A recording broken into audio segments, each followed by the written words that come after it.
nakolobila lelo mwa lisolo ndenge nini tata Nzambe azongisaki kolinga biso ba mama pamba te biso bato liboso ya yambo oyo toyambaki likambo oyo nyoka ya kokosa biso po ete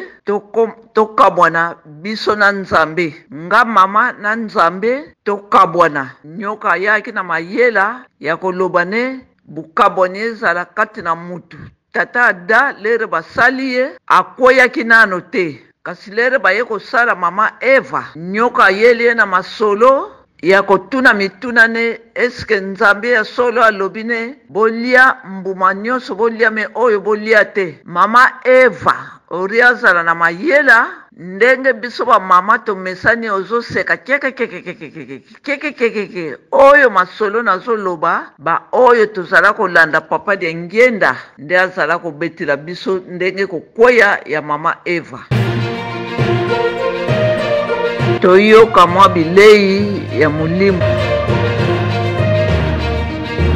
Nzutu ezali eloko moko tellement fragile ya solo na nzutu na mulimu eloko eleki fragile ezali mulimu kasi mulimu yango obombani na kati na ndako oyo tobengi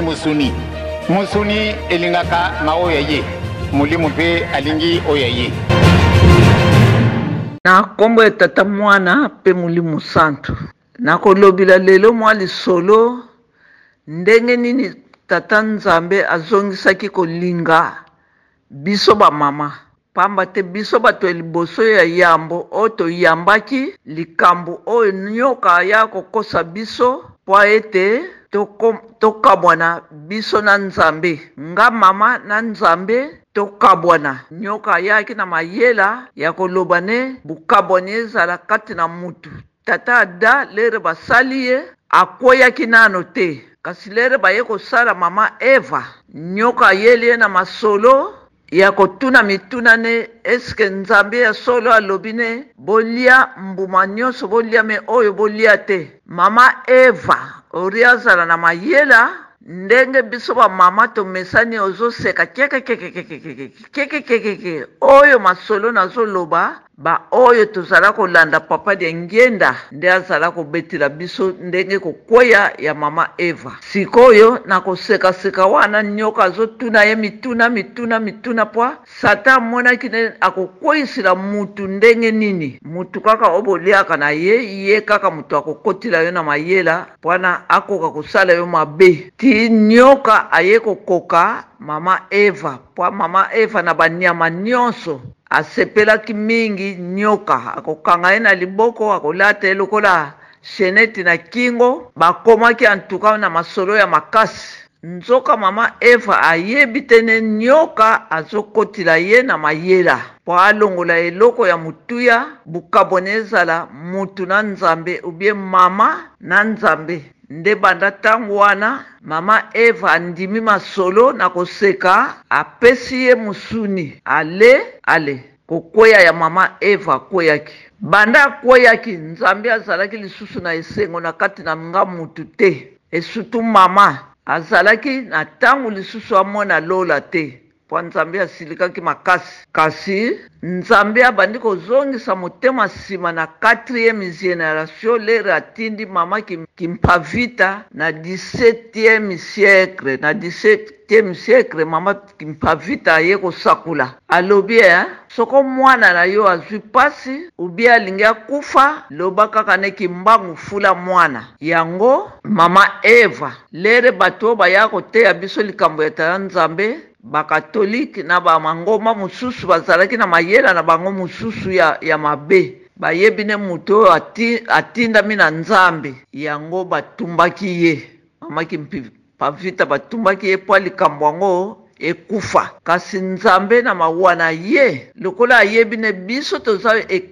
bikelamu na ye akangaki kaka motema te alandi likambo yango ti papa kimbangu oyo mama Eva sakulaki na 17e siècle aye kobotama lere abotami awumeli te mama o aboti ye awumilaki te akufi atiki mukili oyo koko kinzembo azwi koko na ye mwana oyo mwana na ye atikaki abandi kobokula ye ti mukolo mususu mundele oyo tobengaka nzangamani oyo balakisaka na théâtre ake na cheval na zando ya ketatu eza penepene na nkamba. Batu nyonso bapanzani mundele wana azalako kima alekaki na mboka oyo eza penepene na nkamba babengaka Kilunda. Lokola bamindele bazala kosala mabe na batu mwindu, lero bamoni mundele wana azoya, batu ya Kilunda batata wana bazolanda ye na mpunda lokola azalaki ye moko, babeti mpunda na ye masasi. Mundele wana akimi, tangu akimi akeko koma tina zandu o bazala kobenga ketatu. Batu nyonso bapanzani kasi akuti kaka Koko Kinzembo atelemi. Mundele wana nzangamani atuni mepwana nini batu nyonso bakimi yo okimi te. Alobi po bino ba mindele bosala kabiso mabe, donc bayebi likambo yeli te, yango bakimi na bango. Siko lokola pokwa ekokaki babeti makolo, mundele wana alalaki na ndaku ya Koko Kinzembo. Mundele wana alalaki na ndaku ya Koko Kinzembo. Pwana nini mundele wana alalaki kuna? Pwa mundele ya liboso alekaki alalaki pe na ndaku ya Koko Kinzembo, ayambaki yebie Koko Kinzembo akenda kolala na ndaku ya batu mususu. Atikilaki mundele wana plasi. Ale, kombo na ye Cameroon. Lere oyo aye, kombo na ye bazalako benga ye nzangamani pwana azalako tambula na cheval. Lokola oyo liboso atikaki histoire ne Koko Kinzembo alalisaki ye na ndaku. Ale, oyo alandaki sima nzangamani lere pe batambuli na makolo wuta zandu ya ketatu. Nde bakendaki Koko Kinzembo azuye lokola lere lekaki akendaki peko lisusu kolalisa ye na ndaku na ye. Ye akeko asenga ke pa ya bavoisin alala kuna mundele akeko lala na ndaku. Tongo etani mundele ilifo apesa merci. Me lokola tanga ki dossier ya koloba ne mama moko komo na Koko Kinzembo ayambaka batu. Alala ki kuna na ndaku ya Koko Kinzembo abanga kite. Donc Nzambe azali koluka kaka nzela akozongisila ye, akozongisila mwasi na kati ya motema na ye. Lere alali nzangamani wana papa Simon Kimbangu aza na age ya 7 ans. Asengi ye na Koko Kinzembo alobi eske na Koko kenda na mwana oyo te abokwa maepa na biso. Me lokola tata ya papa Simon Kimbangu azalaki te, Koko Kinzembo aboyi alobi tata na ye azate na Koko pesa ye nzela te, yo zwa ye akenda kuna pa ya bino ba misioni aboko makuna. Il faut droit ya tata na ye. Donc bakoko ya kala bayebaki ne mwana azalaka ya mama kaka te, azalaka ya tata pe ya mama. Yango wana biso ba mama pe toyekula esika wana ya koloba ne mwana il faut tosa yo mama, il faut tosa pe tata po tata aza Nzambe ya se. Yango akomi yango na mibeko ne tosa tata na mama. Donc Nzambe ta akobatila yo me tosa tata o abote na musuni, o tosa pe Nzambe o akobatila yo. Yango wana Nzambe azali kolanda kaka mama po azongisa ye na motema. Tangu mundele wana alali alamuki, amoni papa Simon Kimbangu azalaki na age ya 7 ans, asepelaki na ye, bakenda na ye. Me Koko Kinzembo aboyi alobi tata na ye azate na Koko pesa nzela te. Nde yango banda tangu wana Koko Kinzembo abokwami na papa Simon Kimbangu abokwami na maboko ya Koko Kinzembo. Pwana nini? Nzela kaka emona na Nzambe azongisa biso ba mama na motema. Na yango mutuna na ngai eza boye, eske biso ba mama to yebaka ne toza na responsabilité ya makasi na kati ya mukili mubimba ya mangomba nyonso. Eske tomonaka nde na mangomba nyonso ba mama nde baleki soko totangi nombre, kasi biso ba mama toza komiyeba te. Mena ekeke oya mine oyo génération 4e malamu tozongisa makanisi na biso sima po tozwa lipamboli oyo babongisila biso. Lelo Mfuma Ndongo papa de Ngenda azala kotuna biso alobi bongo eske bomonaka liwa ya mama Maria bakomango na Bible tomona kango te. Ebongo ndenge nini papa Simon Kimbangu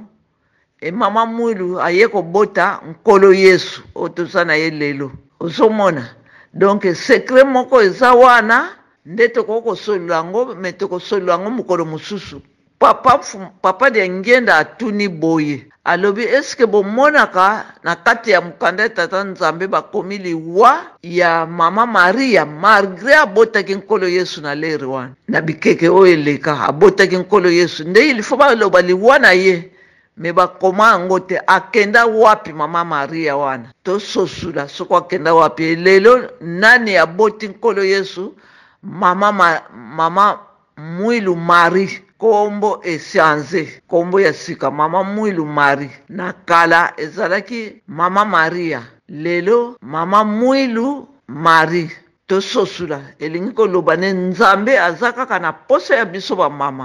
mama tomitia na place ya bumama tozonga sima te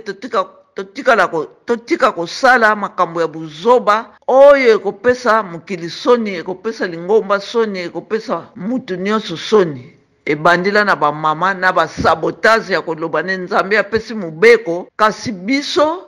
tokitisi tokweyisi mubeko wana yango wana soko totali na mukanda ya Luc chapitre et Matthieu chapitre 1 tomoni ne mama Maria mutu akomi na mukumba ya mulimu musantu po abota mwana o akobenga mankombo nkolo Yesu yende mubikisi ya masumu na biso na tango ya kala mutu abotaki nkolo Yesu mama Mwilu Marie nzitani kewanga bamama tososula makambo eza ebele pwana lelo na kanisi tosuki muke wana tokozongilango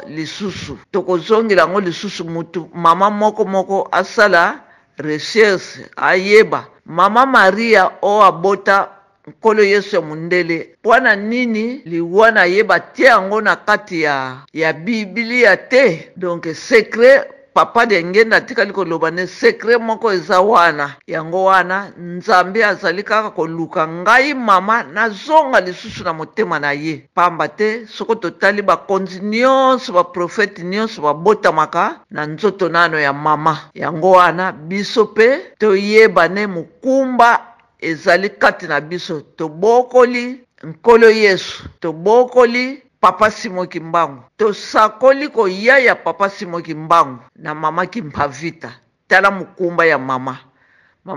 Kimpavita komi lokola Yohani Mubatisi nyonso wana Nzambe azali kosala biso teste soko tozongi ya solo totika makambo ya kala tozwa makambo ya sika po tozongisa lukumu ya batu ya tata Nzambe na biso moko mwa muke oyo toyoki ezala bongo na kombo ya tata mwana mulimu santu amen. Bilei ya mulimu